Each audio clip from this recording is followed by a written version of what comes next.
السلام علیکم ورحمۃ اللہ۔ یوں 3 دفعہ کے وزیر اعظم کو جیل کی سلاخوں کے پیچھے رکھنا کہاں کا انصاف ہے؟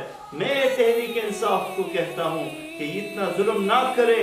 3 دفعہ وہ ہمارے وزیر اعظم رہ چکے ہیں، ہمیں ان کی تجربات سے استفادہ حاصل کرنا چاہیے۔ جہاں ہمیں اپنے وزیر اعظم کی تجربے سے استفادہ حاصل کرنا چاہیے، وہیں پر تحریک نے اس کو جیل کے اندر ڈال دیا ہے۔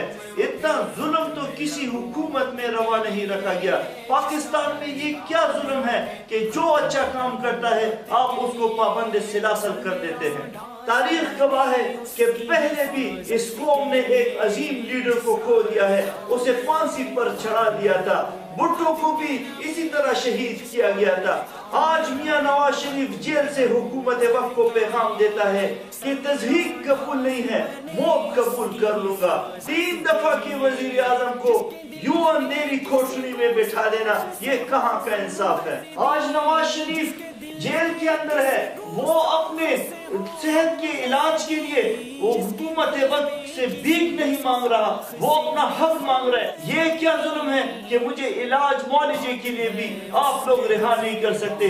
پیرول پر اسے رہا کیا جا سکتا ہے، کسی اور طریقے سے رہا کیا جا سکتا ہے۔ وہ تو پاکستان کے پرائم منسٹر تھے، اگر وہ چاہتے تو وہ استثناء لے کر کسی عدالت کے سامنے پیش نہ ہوتے۔ اس نے استثناء نہیں لیا، وہ لندن میں تھے، اپنی بیمار بیوی کو چھوڑ کر وہ پاکستان آئے، عدالتوں کے سامنے آ گئے، پھر اس کو رہا کر دیا گیا۔ آج پھر اس کو گرفتار کر کے پابند سلاسل کیا گیا ہے۔ کم از کم اس کے علاج معالجے کی فکر تو کر لے۔ ایک وزیر اعظم ہم نے پہلے بھی پھانسی پہ چڑھا دیا، کیا اس دفعہ نواز شریف کو آپ موت دینا چاہتے ہیں، جس نے آپ کو موٹر ویز دیے، جس نے آپ کو بجلی دی، جس نے آپ کے خزانے کو محفوظ کیا، جس نے اس ملک سے کرپشن ختم کی، جس کے دور میں تشدد کو کنٹرول کیا گیا، جس کے دور میں کراچی کو دہشت گردوں سے صاف کیا گیا، جس کے دور میں پاکستان میں امن آیا، جس نے پاکستان کو اندھیروں سے نکال کر روشنیاں دی، اس کو